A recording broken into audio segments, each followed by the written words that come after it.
How much has AI or large language models changed the book writing process, like, or impacted, or is likely to impact? Maybe it's too early to determine this. I guess first, what was kind of your approach to writing these books? Yep. And then maybe if you could speak to, maybe you're just speculating, like how you think LLMs will impact that book writing process going forward. Yeah, I mean, this is a great topic because I actually don't agree with most of the publishing industry on this one. Okay. So the publishing industry is very allergic to AI. Mm-hmm.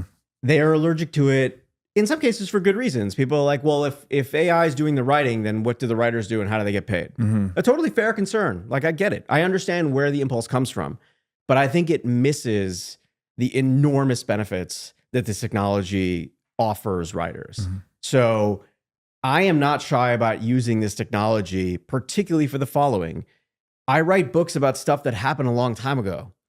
And my mind doesn't have the capacity to process all of the information about what happened a long time ago. Exactly. But I can go and ask, I can ask Claude to think about like something that happened a long time ago and give me detailed sources, references, like do checks of facts, right? Like, does this explain this in the right way, right? Let me give you an example, just to make it concrete for people. You may be familiar with this concept. I wasn't when I was writing The Founders. It's called seigniorage, right? It's the idea. Yeah, of course. Yeah. So money concept. It's the tax that in the old days, the king used to take a certain portion, the royal mint would take a certain portion of whatever the silver was that they were minting, and that was the tax that you paid for the creation of money, right? Is roughly how it was explained. The skim, basically. Yeah, the skim. Yeah.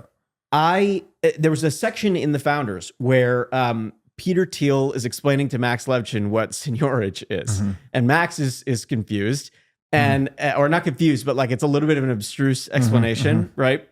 And so I had to then take that and translate it for readers. But I'm not any kind of expert on this topic. So like in a revision of the book, one of the things I did was I took the paragraph that I wrote and I was like, this sounds right to me, but let me see what Claude tells me like about the rightness of this. So I took the paragraph, I put it into Claude. Does this accurately reflect what seigniorage is, right? And it turned out I'd actually gotten it mostly right, but Claude made one little adjustment that made it easier for readers to understand what I was saying. Everybody wins in that situation, right? I win because like I didn't get something wrong in the book. Like the readers win because they get a better explanation. And so for me, like it's been like AI is a performance enhancing drug, but it's safe and it's legal and it's like available and it's not expensive, right? It's not TRT, right? Like there's no risk. I think, well, actually I shouldn't say that. There are risks if you overuse it and are not careful about the fact that you're still the writer. You have to be wary of hallucinations. You have to remember these are still technologies in their infancy. And I'm describing, by the way, a very particular use case, which is like fact checking, footnoting, finding resources, coming up with like an angle or a description, right? Sometimes when I'm in the middle of writing a section on a book, I'll come to a section and I'll need an analogy. And I'll like have to come up with an analogy and my brain's like wrestling for an analogy. So I'll just ask Claude, like, describe for me something that happened about 50 years ago that was kind of hard and people rejected it, but then it was really accepted. Come up with 5 ideas.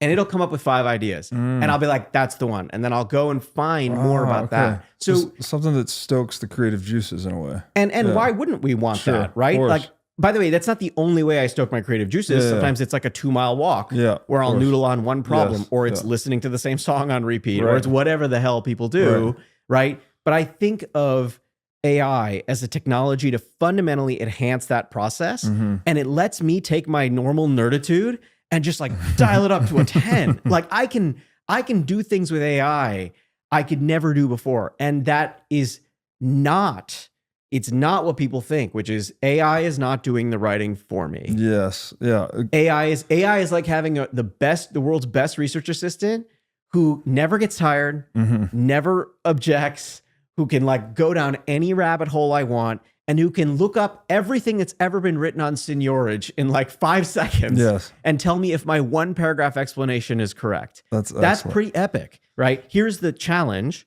which is the industry in publishing, the publishing industry generally has been very threatened by technology.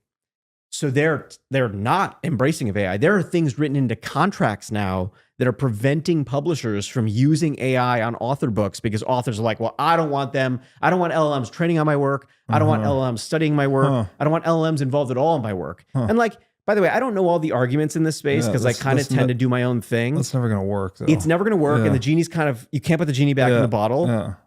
The other thing is what I think it's doing is it's missing opportunities. Let me give you another example to make it concrete. People don't know this. People think that when there's a publisher involved in a book, that the publisher is fact-checking your book. Not true. For founders, I paid a very good fact checker who I like owe the world to. I paid him something like $10,000 to fact check my own book. Why? Because I think getting the facts right in a book is important. And I know that I am subject to my own blind spots and inconsistencies and tiredness and procrastination and everything else. I was happy to pay that amount of money. But what AI helps you do is add another layer of fact checking. I can upload a section and say, does my math work here? Did this make sense? Did I miss something here? Did I get a year wrong? Right. And you never know what's going to happen when it's late or you're on your 17th draft of something and you're like, I don't know if I got this right. But in a universe in which not every writer could pay $10,000 for fact checking, isn't it a good thing that we have a tool that can do it for like relatively cheaply, right? Like that's a positive. So why wouldn't we just be thinking about the ways that AI can integrate into the publishing process? I find that like, I'm usually pro technology, but I'm very pro AI. As a writer, it is a gift. It's a gift to be able to have something that complements my thinking and that helps me nerd, like just helps me nerd out even more deeply than I could. Honestly, when you frame it that way, it sounds like something as fundamental as the calculator, or maybe even, I wrote a piece a long time ago on the number 0 in Bitcoin and how Hindu Arabic numerals were just so much, they were so far superior to everything else, like Roman numerals, because you could perform computation faster with less page space and less prone to error, that it just outcompetes all the other models and becomes the standard. It sounds like AI is offering a similar sort of value proposition, but in the sphere of language instead of computation, like contemplation instead of computation. And people will argue, well, what about the fact that like if somebody wanted to write one of your books, they could go out and just like have the AI do it and they could do it in a week and they get it done. All right, like maybe, but like this isn't like John Henry versus the steel driving machine. And here's why. Because the founders took 300 interviews. For Claude Shannon, I spent 2.5 years earning the trust of the Shannon family so that I could interview his kids because he had died and his widow. That doesn't happen. No one's going to do that through a machine. Right. Maybe that's specific to my genre. Maybe people are like, well, for novelists, it's totally different. But like, the truth is, most of us, at least currently, can still tell the difference between something that's been purely written by AI and something that's at least had human eyes or hands on it, right? And I think that's still going to be true for a while. And even if it's not, the spark of the idea and the sense of what your market wants is still going to come from a person who knows like what it means to go to Amazon and add something to a cart. Right? And so that to get back to what we were talking about, the fact that I wanted to scratch my own itch is part of why my work isn't AI-able. And even if it is, why wouldn't I take the best of that technology today and then just change myself as a person in the world to figure it out? You know, like it's sort of like when like Robert Caro, you know, the famous biographer, like he wrote The Power Broker. He did those long series on Lyndon Johnson, the presidency. He's maybe like the LeBron James of my field. He wrote all of his books on a typewriter. I think he's great. I'm not working on a fucking typewriter. I think he's a genius.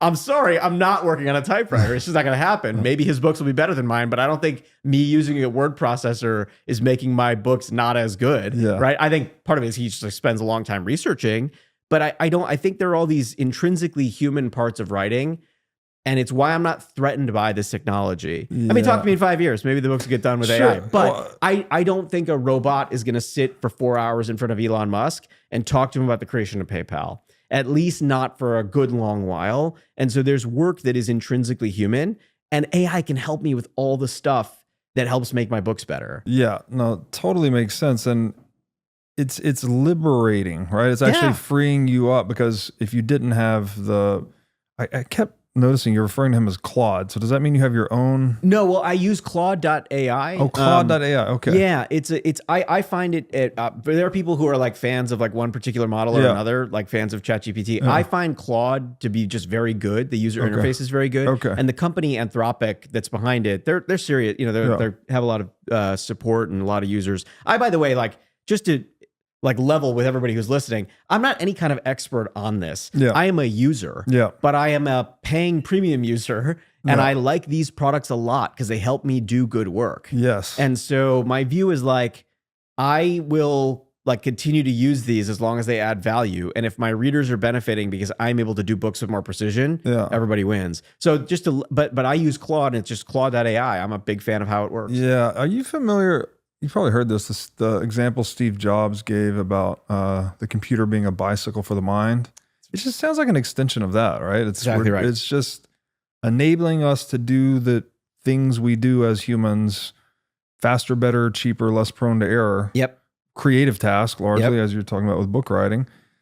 But it's tinged with all of this fear that tends to come with any novel innovation, right? People are just, you know, the Italian shoemaker scared of the shoe factory down the street, and you know, maybe rightfully so in some limited respects, that maybe he's been making shoes by hand for 7 generations, and maybe you're not going to be doing that for the next 7 generations. But the creative destruction is always a net positive, almost by definition. So if you don't, to resist it just seems kind of silly and futile in a way. Yeah. And I don't think, I suspect you and I are going to be more in agreement on this than not. Yeah. And I imagine most of your audience is actually very, very pro this kind of technological progress.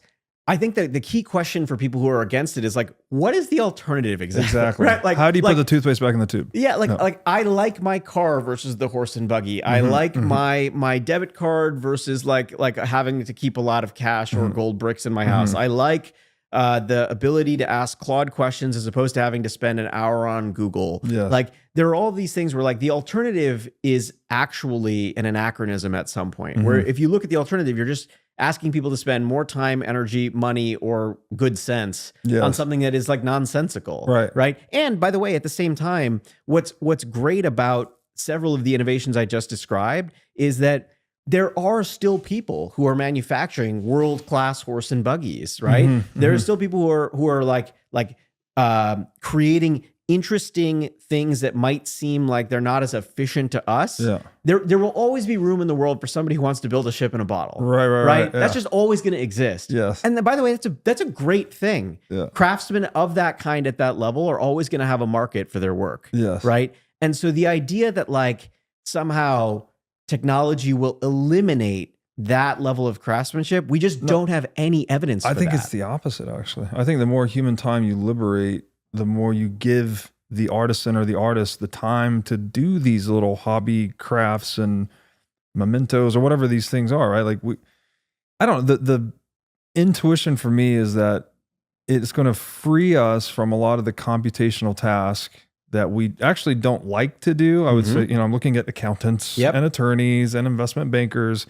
These people tend to not like their jobs that much, at least certain parts of their jobs that AI promises or potentially will eliminate, mitigate, streamline, whatever you want to use here.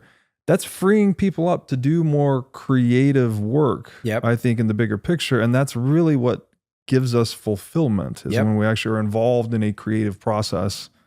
You know, well, you know this better than anyone, right? You have an idea and then you bring it to life. There's a lot of positive emotion involved with that journey. That's right. I think the other thing that it does is it I don't know what your experience has been like in building businesses and in doing the things that you've done, but I wake up every day so glad that I live in an era in which most of the gatekeepers around the things that I do are kind of gone, or they don't matter as much, right? So like, imagine if you were to teleport me back like 50 years ago, somebody like me looking the way I did probably couldn't have gotten a book deal. Like, it definitely like would have had a hard time like breaking through to New York publishing, right? I would have like had to go to the right parties and meet the right people and all of that sort of stuff. Now, like, Mr. Beast is the world's biggest YouTuber, right? Like, at no other point in human history would he have the kind of economic power that he does, right? And that's, to me, is fantastic. Because what it did is it basically says to anybody, if you have an idea and you have enough persistence, a little bit of good luck, and like just enough stick-to-itiveness to really go, all the tools and like gates are gone. So now you have no excuses. And so now your excuses will be all personal. If you don't get the book done, it's because of procrastination. It's not because somebody didn't give you a book contract. Why? Because Amazon Direct Publishing exists. You can go onto Kindle. I could write a book tonight, upload it to Kindle tomorrow, and have it published, right? So like all of the excuses disappear. And when the gatekeepers and excuses disappear, that's fabulous. Yeah. For people like me, that is like, it is you're living in a time when there are no barriers to your creativity, and the only barriers will be stuff that you construct for yourself. Yes. Right. No, I love that. And it's moves us much closer to a free market paradigm where it's largely a meritocracy, right? Rather than who you know and nepotism and all these things. And that is a beautiful thing. It gives me a lot of hope for the world. Yeah. But and by the way, the other thing is like it expands. We didn't even get into this. And I don't know who's working on it, but God bless them, because AI can also, as far as I understand it, advance science and technology in ways that people like Claude Shannon could only have dreamed of. Yeah. Like people will often ask me, like, what would Claude Shannon have thought of? Insert the thing here, like AI, Bitcoin, whatever. He would have loved it, right? But he would have loved to play with it. He would have actually delighted in the fact that we were progressing in such a way that like we could take huge amounts of information and have this thing like process it and think about it differently, or present, different ideas, or like I'm a cockeyed optimist, but I think that the combination of AI and other biological advancements, assuming we do some of the right things and regulation doesn't get in the way, I think we'll cure cancer. I think there's all these things that are on the horizon that are very, very exciting. And I don't know why we wouldn't run in the direction of that future as opposed to trying to use contracts to like keep it away. Right. Thanks for watching. If you enjoyed this episode, click here to find more just like it, and here to find our most recent episode. Also, make sure to like this video to help shine light on the corruption of money, and be sure to subscribe to this channel to stay connected.